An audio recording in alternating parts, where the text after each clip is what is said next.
मैं सॉल्यूशन के बारे में कहना चाह रहा था, 3 हिस्सों में बांट के हम सोचें। एक तो जो बिल्कुल इमीडिएट करना है, इमीडिएट का मतलब इस सीज़न में अब जो आ रहा है संकट,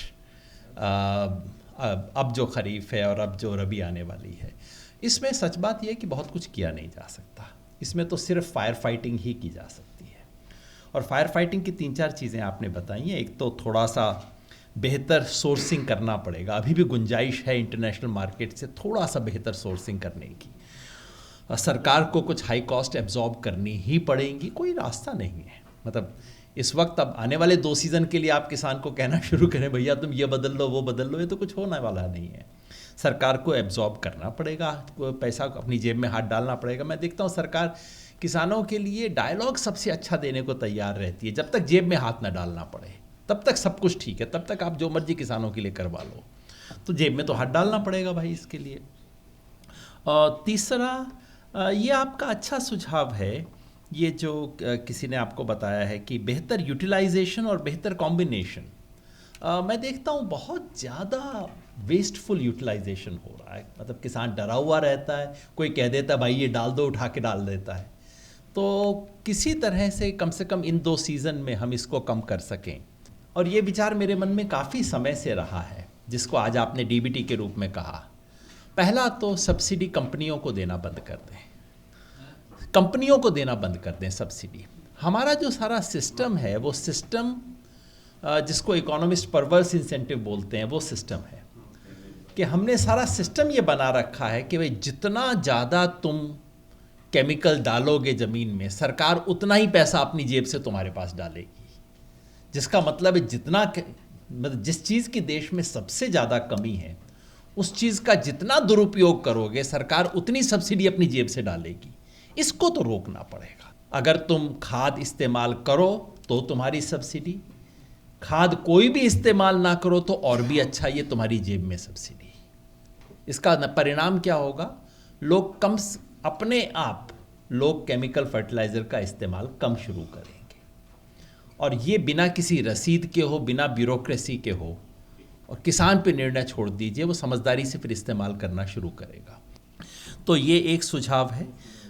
दूसरा एक छोटी सी चीज़ है जो दरअसल युद्धवीर जी वगैरह एक कमेटी में पहले कह चुके हैं, वो लागू नहीं हो रहा। वो सिंपली ये है कि जब भी, जैसे आज इस साल जो एमएसपी की कैलकुलेशन हुई है वो इस साल के फर्टिलाइज़र की कॉस्ट के बेसिस पे नहीं हुई है, उसमें 3 साल का डिफरेंस रहता है।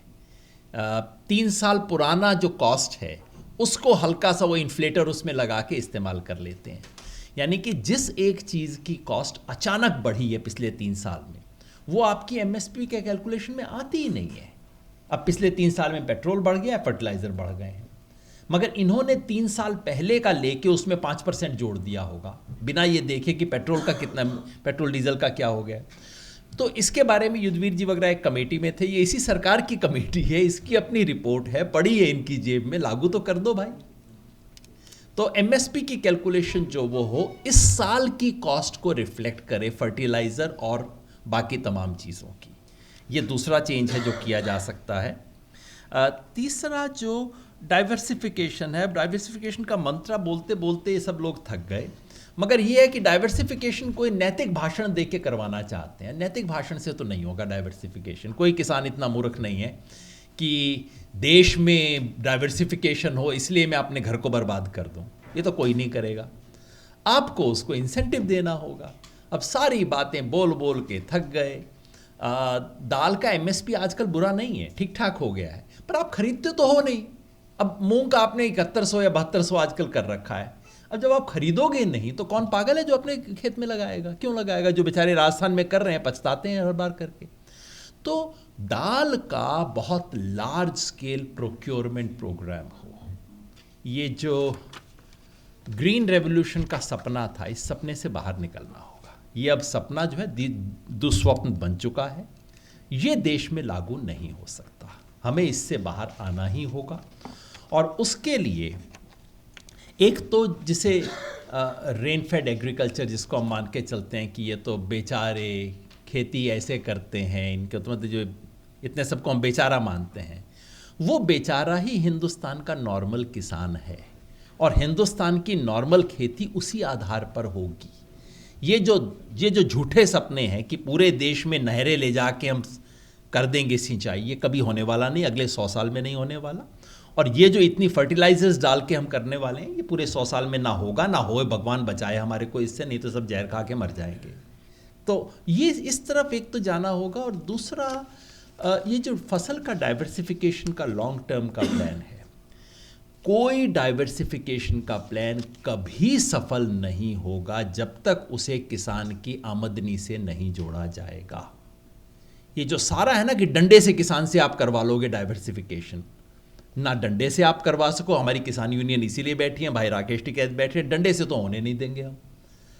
और आप अगर जेब में हाथ डाल के कुछ करना चाहते हो, ऐसा डाइवर्सिफिकेशन अगर आप किसान को ये समझा सको कि ये करने से आपकी पहले जितनी कमाई हो रही थी उससे 2 पैसा ज़्यादा ही होगी, कम नहीं होगी, और इससे आपको फ़ायदा है और देश को भी फ़ायदा है। आप एमएसपी को इस डिस्ट्रिक्ट प्लान से लिंक कर दें, यदि फलां ज़िले में हम फलां 5 फसलों के लिए एमएसपी देंगे, बाकी आपने अगर रेवाड़ी में धान पैदा करना है खुशी से करो, लेकिन एमएसपी नहीं मिलेगा इसका। अगर आप विदर्भ में गन्ना पैदा करना चाहते हो जहाँ पानी नहीं है, कर लो, इस पे एमएसपी नहीं मिलेगा। इन दोनों चीज़ों को अगर आप, लेकिन फलां चीज़ करोगे तो एमएसपी मिलेगा, गारंटी से मिलेगा, तभी बदलाव आ सकता है। और ये लॉन्ग टर्म में इस दिशा में हमें जाना होगा। धन्यवाद।